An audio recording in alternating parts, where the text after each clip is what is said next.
Okay, well, welcome everyone, those of you here in the room, but also there are people online, I believe. My name's John Howe. I'm a member of the Centre for Employment and Labour Relations Law. I'm standing in tonight for our director, Tess Hardy, who sends her apologies. She's got sick kids and having to be home with them. Before we begin, I'd like to acknowledge the traditional owners of the land upon which we meet today, the Wurundjeri people of the Kulin Nation, and pay my respects to their elders, past, present and future, and to any Indigenous people present at tonight's seminar. It's a great pleasure to welcome you all here for this evening's seminar on the topic of labour, sustainable development and free trade agreements, comparing recent policy developments, where we're going to be talking about the potential for free trade agreements to promote social as well as environmental sustainability and what this might entail. And we've got two really fantastic speakers for the seminar tonight. First, I want to introduce our main speaker, Professor Tonia Novitz, who's visiting us from University of Bristol Law School. It's really great to have Tonia back. She's been a great friend of the centre over many years. Originally a graduate of the University of Canterbury in New Zealand and Balliol College at Oxford. She has held fellowships at the International Institute for Labour Studies in Geneva, the European University Institute in Florence, here at the University of Melbourne and the University of Auckland.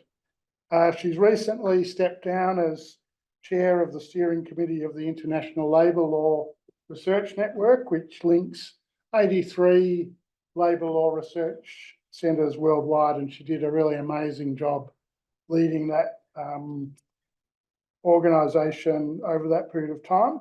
And she's currently a UK representative on the advisory board of International Lawyers Assisting Workers at the Solidarity Centre and is vice president of the UK Institute of Employment Rights. So Tonia's research interests encompass collective labour rights, international EU trade, sustainability and migration. And one of her key areas of interest has been the way in which sustainable development chapters in EU free trade agreements may be enforced. And she's got a forthcoming book, I think that's on your slide there, Tonia, coming out on trade, labour and sustainable development. So really fantastic to have Tonia speaking on this topic. I'm also pleased to introduce our own Joo-Cheong Tham, who will provide some comments on Tonia's presentation. Joo-Cheong is a professor here at the Melbourne Law School with expertise in labour law and public law, and he's written quite extensively in his labour law field on migrant labour, but also on labour clauses in free trade agreements. And also since the 2019 student climate strikes here in Melbourne and in Australia and worldwide, he's increasingly orientated his research towards the climate crisis. So I think you'll agree, two fantastic speakers. Tonia's going to speak for 35 to 40 minutes. Joo-Cheong's going to provide some brief comments and hopefully we'll have a bit of time at the end for some questions. But without further ado, please welcome Tonia to kick things off. Thanks so much, John, and thanks as well to Tess Hardy and the Centre for Employment and Labour Relations Law here at the University of Melbourne. It is a great pleasure to be here again, to see old friends and new faces. And I always find that I learn so much from colleagues and affiliates at the centre here. So I expect to do the same today. I'm going to try and leave plenty of time for discussion. So what I'm hoping to do in this seminar is discuss with you some of the arguments that come out of a book that I have just finished, finally, on trade, labour and sustainable development, leaving no one in the world of work behind. You won't have seen the book. It's in press. It will be published in April by Edward Elgar. So what I'm doing in this trip to Melbourne and then on to some other universities, Auckland, for example, next week, is really the start of a new research project for me.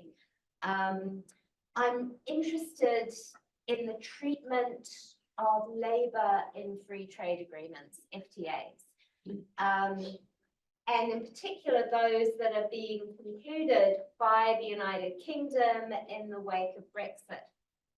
So I'm interested in the dynamics of North-North FTAs at the moment and what that might tell us about understandings of fair competition and also ethical aspirations. So I will try to get onto that in the second half of this presentation.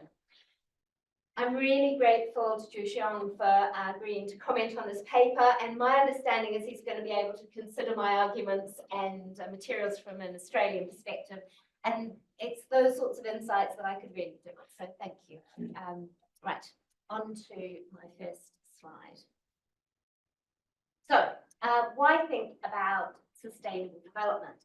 It's a pretty obvious question, and it's one which many policymakers in Australia and the US would reasonably ask in relation to trade and labour issues. And I have to say that I do not have any great deep allegiance to the language of sustainable development. I've been interested in exploring that, not so much because I think sustainable development is the best basis for understanding policy in relation to trade, but because it's so prevalent. And I think that we are missing a trick if, as labour lawyers, we don't think about what this might mean for labour standards and also question how it's being used in the sphere of trade. So there are arguments that have been made, and I think in quite a compelling way, to say that we really shouldn't be thinking about trade and labour in sustainable development terms.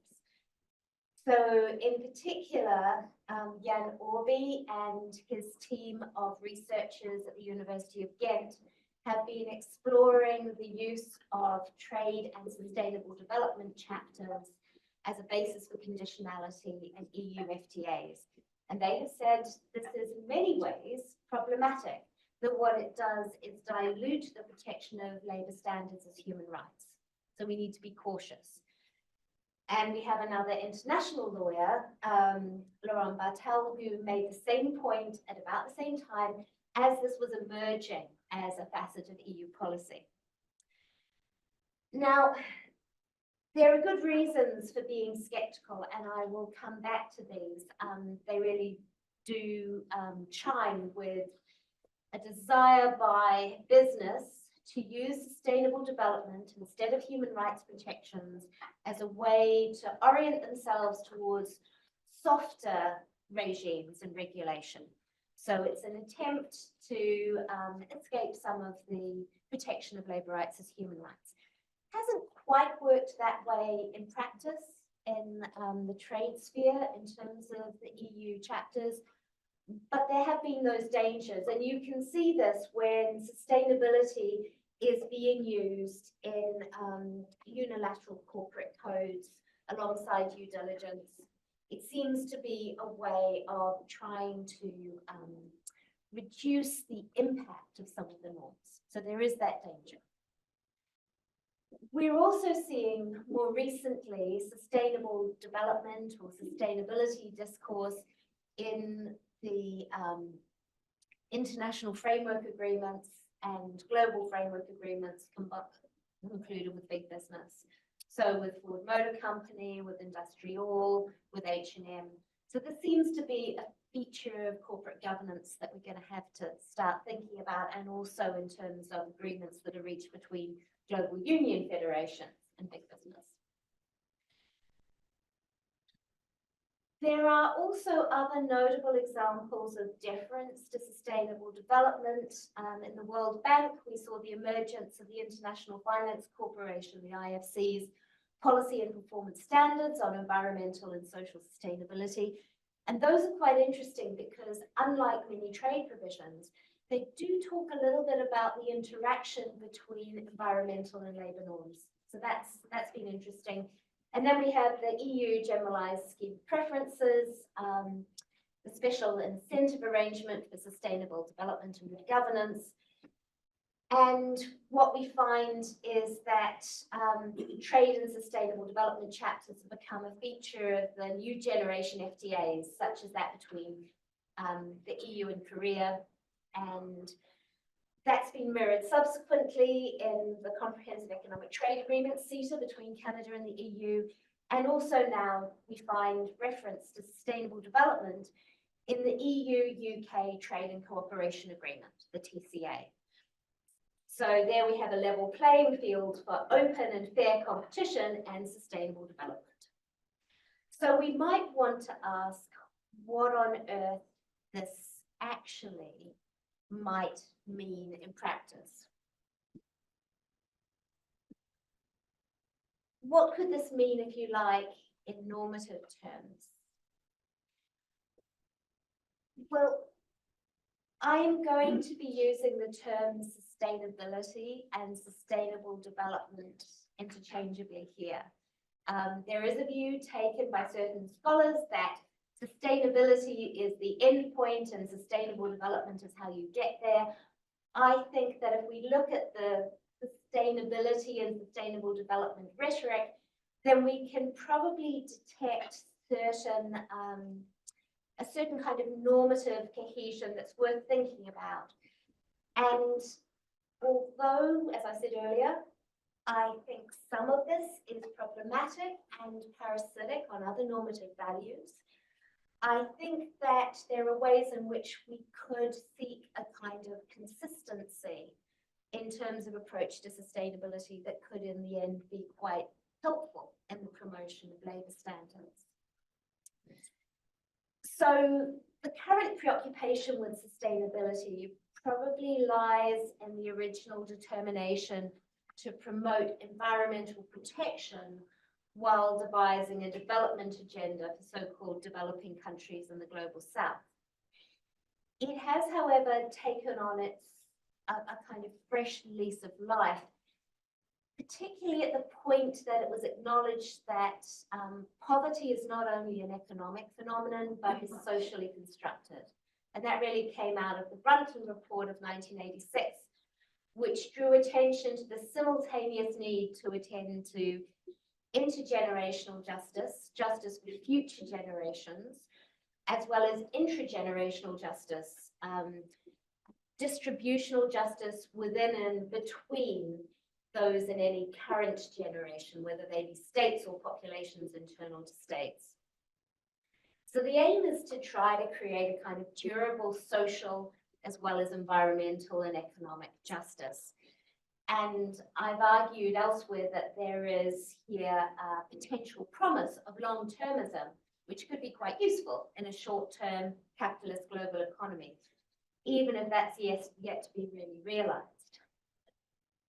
One of the difficult questions is how the three pillars, economic, environmental, and social, actually interconnect and combine, and where does work come within each of those?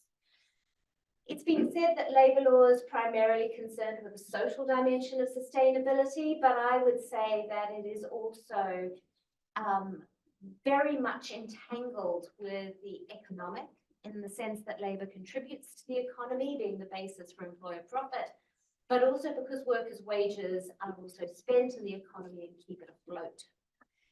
Also, I would say that a person at work, if we're going to understand them in relational terms, cannot be understood in isolation.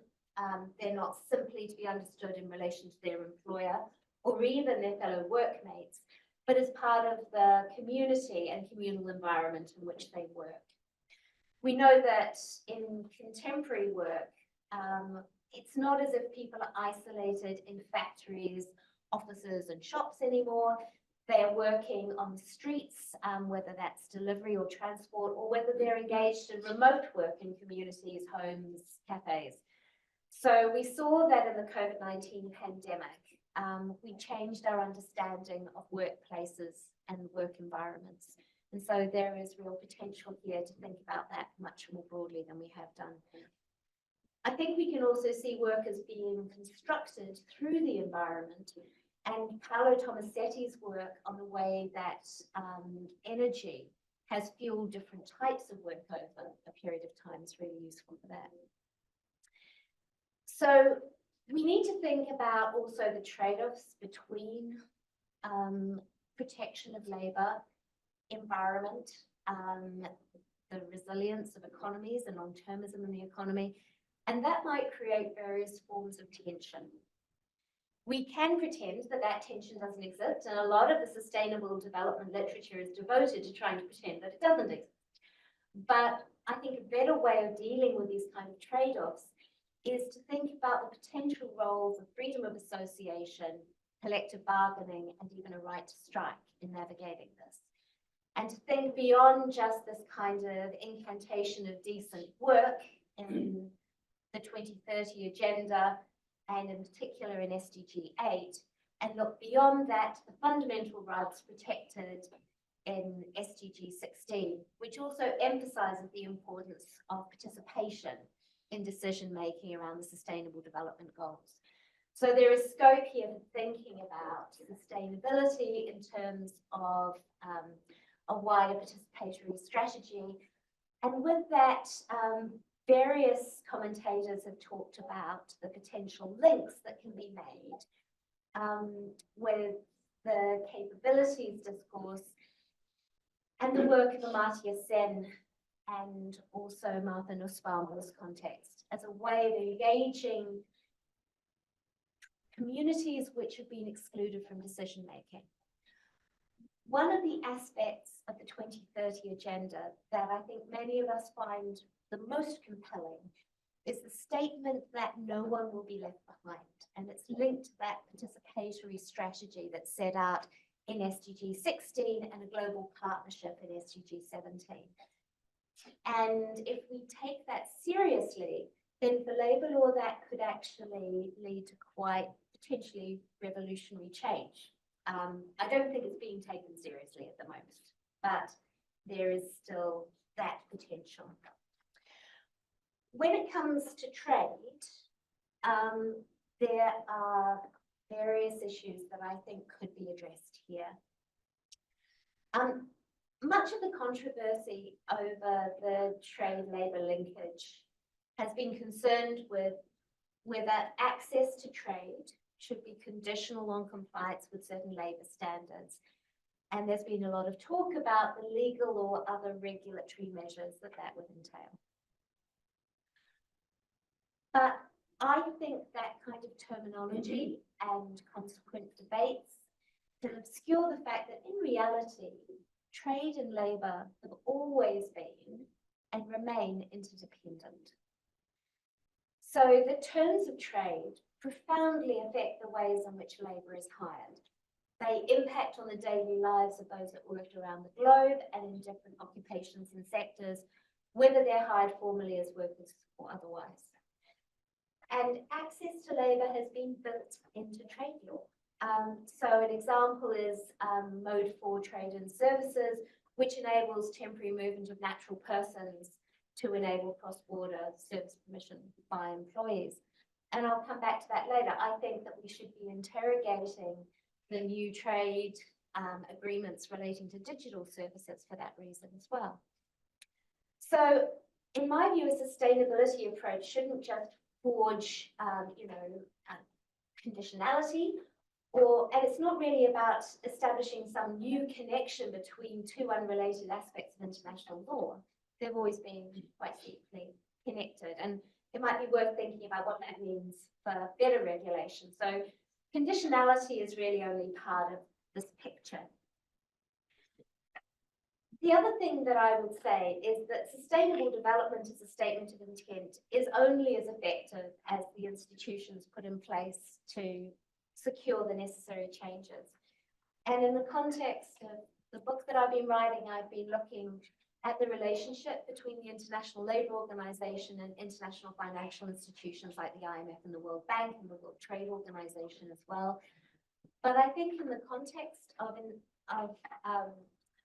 free free trade agreement, we might want to think about the institutional structures which are put in place regarding the formation of the agreements, the kind of participatory processes that are undergone before we actually conclude those agreements, then the process of the review of their implementation, and the procedures subsequently, because those are going to be of particular importance.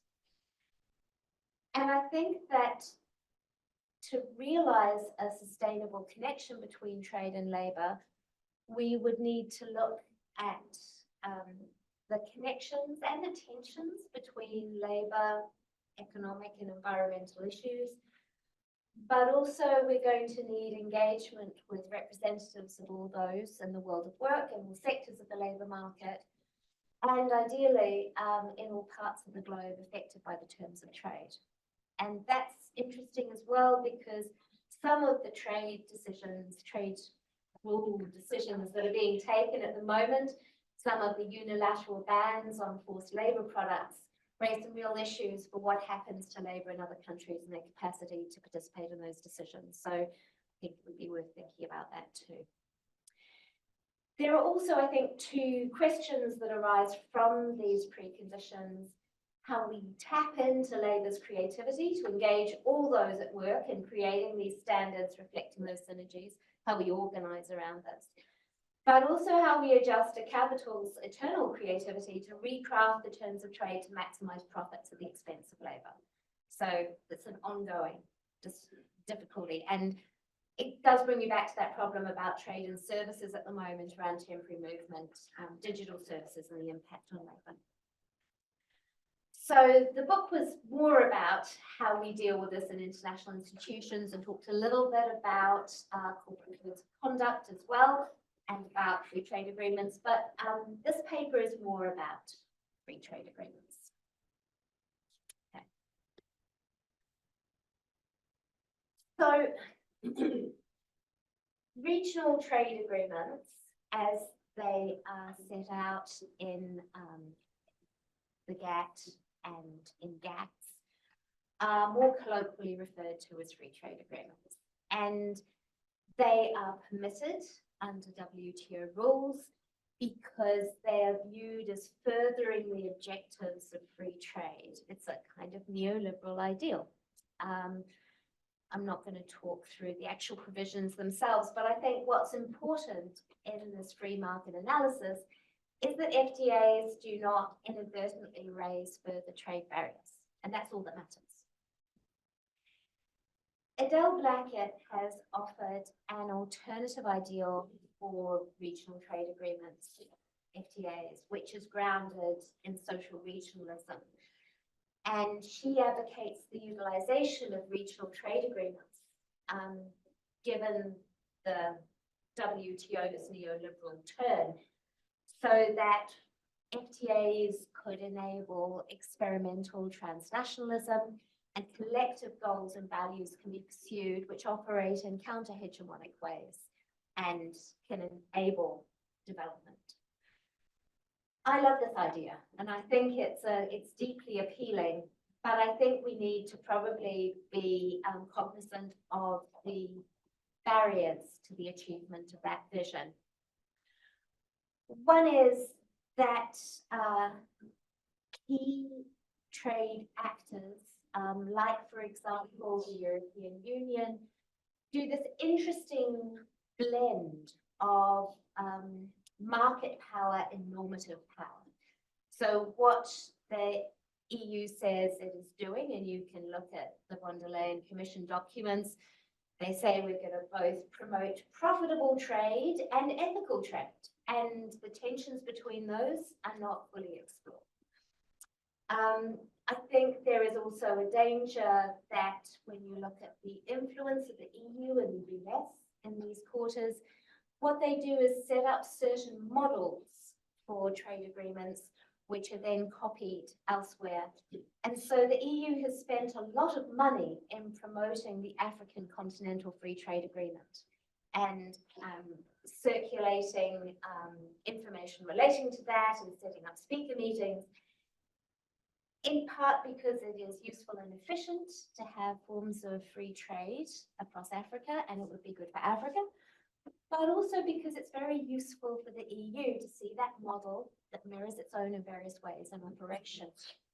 So there are perhaps some limitations on the regional freedom of these, the South-South FTAs.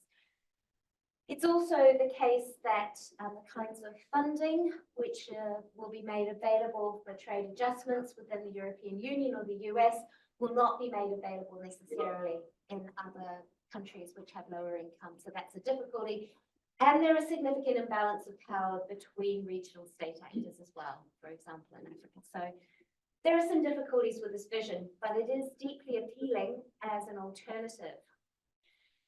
So is there anything that we might be able to learn from the way in which the EU has promoted trade and sustainable development through its FTA chapters? Well, these have become an established feature of EU FTAs, established in that new generation FTA concluded between the EU and Korea and continued from there onwards. And there are certain patterns that have been established. So what the European Union does is establish the legitimacy of its labour conditionality in trade with reference to International Labour Organization, ILO standards. And it does so by reference to the so-called core labour standards established in the 1998 Declaration on Fundamental Principles and Rights at Work and the associated fundamental ILO conventions. That has been an evolving approach. We see more reference now in instruments to decent work. We see more reference to the 2030 agenda as well. EU FTAs typically require the creation of domestic advisory groups, which we call DAGs, on both the EU side and in the relevant partner country for each trade agreement. And they reflect civil society interests that include business and non-business representatives, and the latter include trade unions and environmental NGOs. And civil society representatives also tend to meet in civil society forum. Now, these participatory institutions were often seen as being fairly toothless. Jan Orby, leading the research in Ghent, found that business representatives tend to limit the role of sustainability to being voluntary. They resist criticism of partner countries. They see themselves, and this is how they describe themselves, as more as lobbyists of their own interests instead of watchdogs.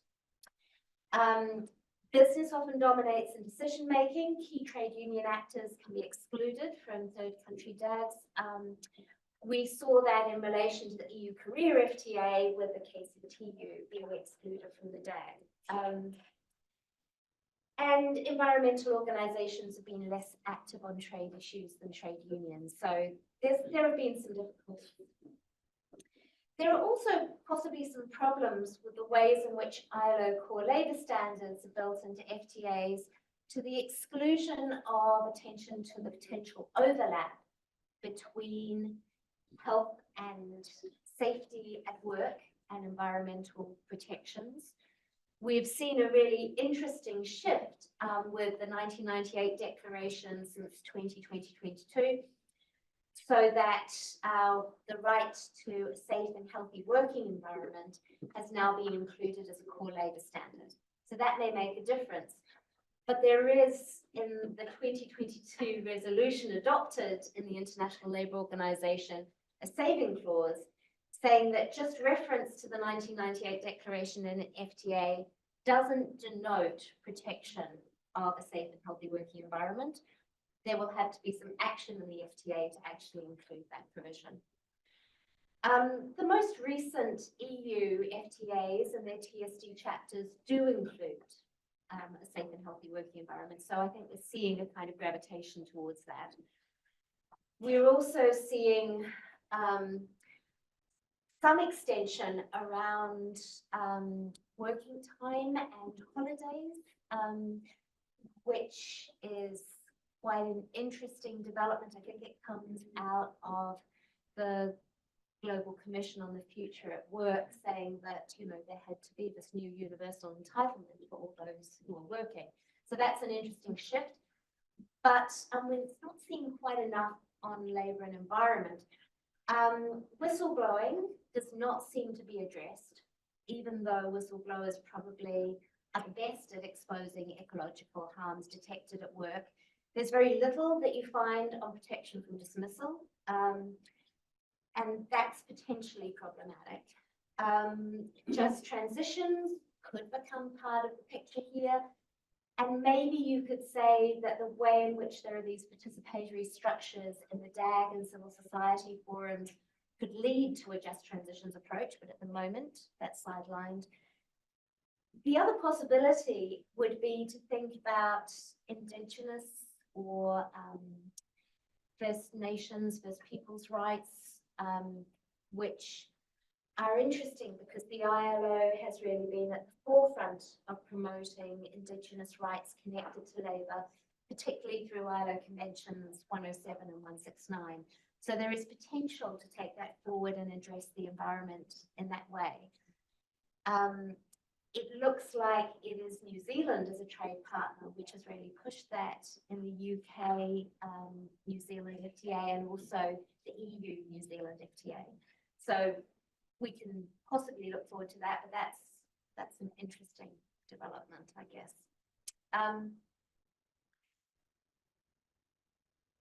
So in terms of the EU approach, these issues have been left to one side.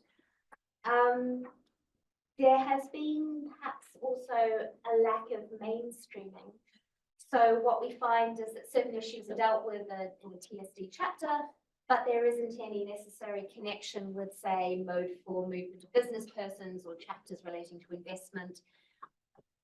There has, however, been this attempt to mainstream the TSDs by virtue of the new policy being pursued by the European Commission to create direct access to state-state dispute settlement.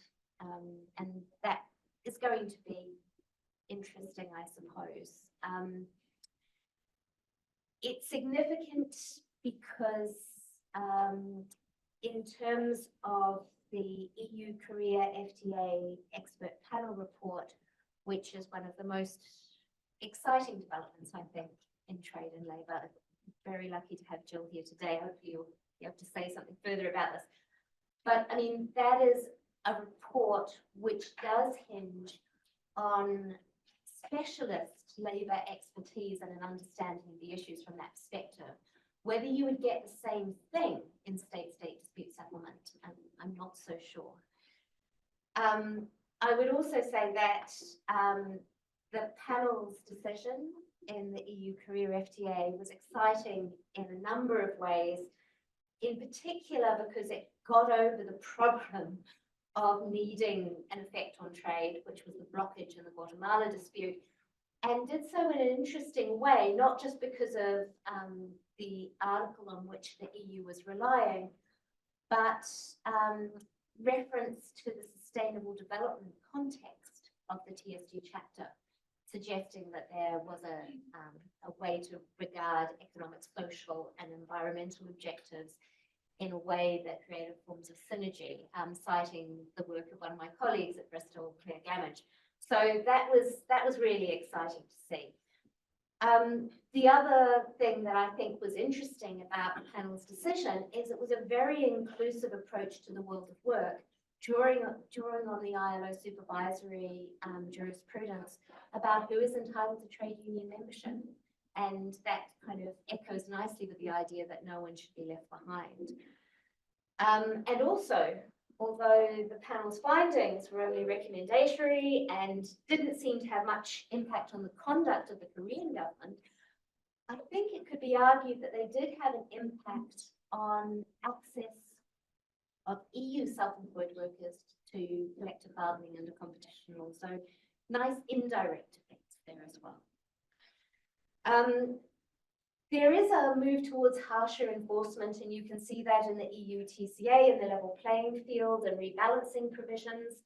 It's going to be interesting to see where the European Commission goes to next. I see that Ursula von der Leyen is actually still up for re-election in the European Commission, so we can watch that space. What about the US model? This is interesting because it relies on a labour chapter, but without reference to sustainable development. So we find in the US model more reference to general labour standards, core ILO standards, but also health and safety have been there for a long time. That might come out of US failure to ratify fundamental ILO conventions, for example, 87 and 98, but it is interesting to see a different parallel model and approach. What is interesting with the US system is that it is very participatory, but it focuses on the role of US unions and enforcement. And that, I think, could create issues for third countries. Desiree Leclerc has been pointing to that as a problem recently. The US trade representative was also quite interesting in the build up to the adoption of what is now the CPTPP by trying to take preemptive action to try to get certain states to bring their laws into line with the labour chapter, with mixed effects, for example, in relation to Brunei. But it's an interesting approach, and it's been advocated by various commentators like Franz Christian Ebert in relation to EU policy. What has been most exciting is probably the way in which the agreement between the United States of America, the United Mexican States and Canada, the USMCA, created quite innovative ways of dealing with labour. There's a redefinition of the trade effect requirement, requiring a course of action or inaction and a presumption of an effect on trade. Rules of origin were redefined. There's a need to pay over the minimum wage in the car industry, and there is the notorious now facility-specific rapid response labour mechanism, or the RRM, which provides targeted sanctions on employers who are engaged in breach of free association and collective bargaining rights. Now, the merits of the RRM are difficult to determine at the moment. It's being used more by the US and its trading partners. Problems potentially with the evidential basis for its use, but an interesting innovation that we might see elsewhere. What is curious, though, is that the US does not regard sustainable development as a trade issue, but does ensure inclusion of some environmental standards. That trade-off between the environmental and labour is not really dealt with in the same way. And that brings us to the new players. Right, I've got 5 minutes left, which is perfect. Okay, so the UK is very, very proud of having secured vital rollover agreements, which means that it has basically taken EU formatted agreements and applied them in relation to new trading partners, and has pointed out that it has concluded 72 rollover agreements. But when it comes to any innovative new agreements, the UK has only secured agreements with Australia and New Zealand, which is significant because they don't replicate EU norms. There is not a trade and sustainable development chapter there. And they have signed up to the CPTPP.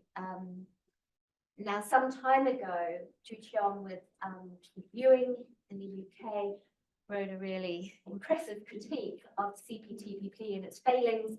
And I think we now know that it's not that efficacious in terms of promoting labour standards in partner countries like Brunei.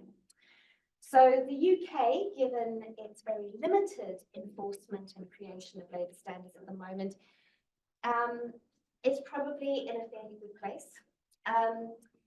What Gabrielle Salas-Bruges, another colleague at Bristol, has said is that essentially the FTAs with New Zealand and Australia are just performative. They signal independence post-Brexit. Economically, there's really not much gain to be had, and really an agricultural net loss in terms of trade.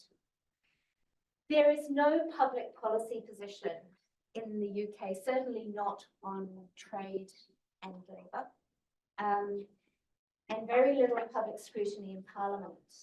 What is exciting, I think, is the new Trade and Public Policy TAP network, which has been created by two British academics, one in Oxford and Greg Messenger, my colleague, again at the University of Bristol.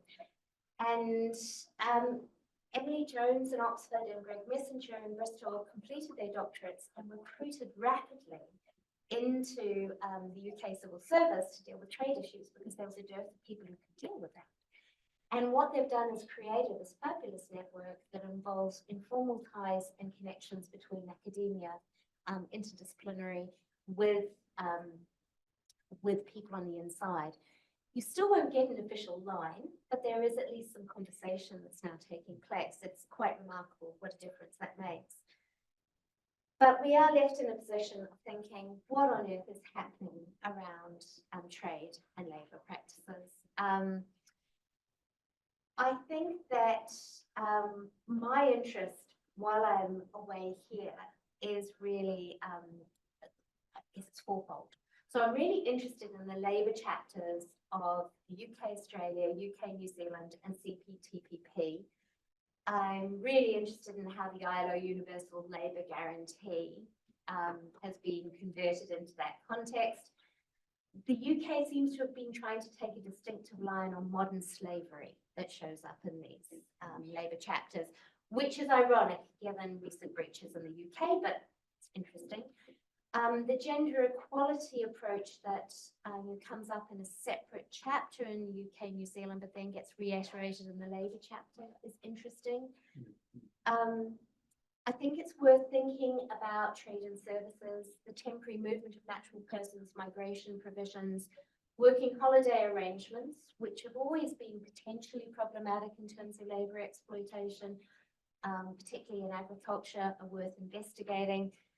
The new conclusion of agreements on digital services will be very, very interesting around platform economy, algorithmic control, and how that pans out. At the moment, the digital services agreements, for example, most recently with Ukraine, tend to be just about how you sign documents, but I think we're going to see some evolution of that.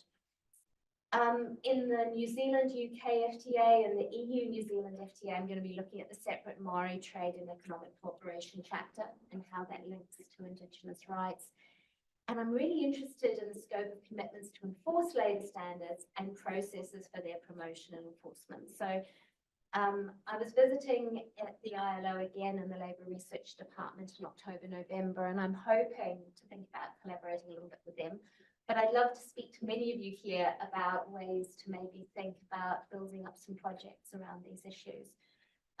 This is going to be limited because it doesn't deal with global South issues, but I think it could be an interesting counterbalance and a kind of test on hypocrisy to think what is happening in North-North. So I'll stop there. Thanks. I thought I might make a comment, as Tonia mentioned, really, picking up on the various themes, particularly those towards the second half of a presentation from an Australian perspective. And really I wanted to sort of make 4 sets of points in 4 separate slides in a rather condensed fashion, so there's enough time for questions and so on. So in 1996, as you might know, in the World Trade Organization, there was a big debate about whether WTO rules should include a social clause. This push was led by the United States, supported by a whole range of industrialized countries, strongly opposed by a whole range of countries in the global South, and also opposed by 2 so-called developed countries, United Kingdom and Australia. Now, if we picked up on that particular point, you might think that Australia's approach towards labor provisions in trade agreements will be one that is uniformly hostile.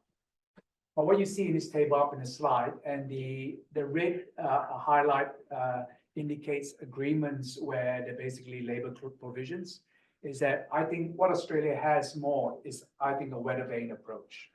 I think there's perhaps a presumption that labor clauses shouldn't be part of trade agreements, but if there is a partner, and it doesn't even have to be a particularly strong trade partners. You got Peru FTA up there. They will actually accede to actually labor provisions being in trade agreements. And of the agreements that have labor provisions, essentially they conform to the US model, largely conform to the US model that Tonia has spoken about. And Tonia's mentioned the piece I did with Keith that really argues that what we have in these labor chapters that run into tens or more pages is a form of full regulation. Yeah, that you have the form of law without the substantive effect of law. There are various reasons for this, including impact of trade requirement, as Tonia mentioned, but also being anchored in the ILO Declaration of Fundamental Rights and Principles, where it is highly ambiguous what the connection is with the ILO jurisprudence and ILO conventions. Now, what we see in terms of, if you like, the trajectory since the CPTPP, when we wrote our analysis, and the Australian UK FTA is further dilution. Yeah, I think in a way strengthens our thesis. So one of the kind of remarkable aspects of this area of law is actually the footnotes. Yeah, and how substantive obligations find themselves in the primary clauses, but they're just eviscerated in the footnotes. So what you have so we've got to issue the impact of trade requirement that the US CAFTA, US Guatemala trade dispute showed about, requiring specific competitive advantage to be demonstrated, yeah, which basically places a nearly impossible evidential burden on a complainant. Now that's been fixed with the US MCA and so on. But you see here with footnote number 3, and I'm bold here, that we don't just have an impact of trade requirement, we've actually, on one reading, and so you're not just, to establish a violation, you need to basically breach this rights as stated in the ILO Declaration and query what they actually mean in this ILO Declaration. And it's not just an objective test that might be hard to meet, but it seems to be a subjective test to encourage trade or investment. Now, I suspect, firstly, evidentially, that's going to be impossible to demonstrate, and secondly, probably will not even exist. Yeah, okay. Now, when we wrote our analysis, we didn't have the benefit of the panel expert report in EU South Korea, which really, in a way, demonstrated that on the text of the EU South Korea trade agreement, at the very least, that you could give substance to at least some of the rights in the ILO Declaration, specifically those genuine freedom of association. So if this applies, then we've got another problem in Australia. We basically got a country that's ratified these conventions, being continually found in serious breaches of these conventions, and still signing up to these labor clauses. Now, I'll be very brief here. I mean, those who are familiar with Australian labor law will know that our system of collective bargaining is anchored upon enterprise level collective bargaining, with the scope of bargaining limited to what's called permitted matters. Yeah, all jurisprudence about that. And the ability to take industrial action basically is tied to this enterprise level collective bargaining. Now, there's a lot of text there, but you can see that the ILO Committee of Experts on the Application of Conventions and Recommendations, the ILO Committee of Freedom Association, has found that basically fundamental aspects of their system are basically in breach. Yeah, the restrictions to the level of bargaining, restriction on the scope of bargaining, and also the ability to restriction in terms of ability to take industrial action, yeah, in terms of pursuing this socioeconomic interests of workers. Now, one of the aspects, and it's really just driving home Tonia's point about the labor provisions largely being modeled on the US approach, is the absence of sustainable development as a frame here. And perhaps we might see a change in that in terms of the Australia-EU trade agreement is currently under negotiation, where in fact, and I suppose this in a way lends strength to my argument of being a weather vane approach, really, that this is actually from the Australian Department of Foreign Affairs. So it's not the EU talking about sustainable development, but Australia, despite actually not advocating this in any significant, or not advocating it at all, really, with other trade agreements. So let me end on draw these threads together and end on a kind of conceptual note, really, picking up a point that Tonia has made. So what we see, if you like, there are kind of three separate approaches when we think about the relationship between labor and trade, okay, broadly conceived. There's really a trade labor separation approach, yeah, never the twain shall meet. And we kind of see that reflected in terms of the Singapore Ministerial Declaration. That, of course, I think one way we can think about what Tonia said is that this is a fetishistic form of thinking, yeah, in a sense that a form of thinking that really masks and disguises what is really going on. Then we have this trade labor linkage, which seems to try to bring it together, but essentially still presumes we've got trade and we've got labor, and we somehow need to make a bridge. And that bridge are the labor chapters mainly. Now, that might be an advance on the first position, but the downside of that, of course, is a siloing, yeah, in terms of what are labor concerns. So to labor chapters, yes? Then really what we have is actually the true position is that trade and labor, as Tonia has argued, are mutually constitutive, yeah? So they're interdependent, they're inseparable, yeah? And when we think about it that way, and I really, I support Tonia's really trusted argument that we need to broaden our scope about what we think then is relevant to us as labor lawyers in the area of trade. And it's not just about labor chapters, yeah, it's also about the movement of labor, mode 4. It's also about digital services and the connection and environment. So that broadens the scope of the subject matter. And it seems to me that sustainable development and is that, I suppose it's quoting E.P. Thompson, there's no unqualified good in any of this kind of thing, but perhaps it's a contested way forward in dealing with the trade labor inseparability because of that clear express statement by the 3 pillars, social, economic, environment, being interconnected. Now, it's a contested way forward. It's one I think is going to be full of contradictions, yeah, and I think be worthwhile we're thinking about how we connect Judy Fudge's work about the regulatory dilemmas of labor law and thinking about the regulatory dilemmas that one faces as we move to this space that has the space that's most promising but not free of problems. How do we navigate the regulatory dilemmas, the contradictions, in a way that basically brings about just and fair working conditions? Thanks, Joo-Cheong, and thank you, Tonia, for those really thought-provoking remarks.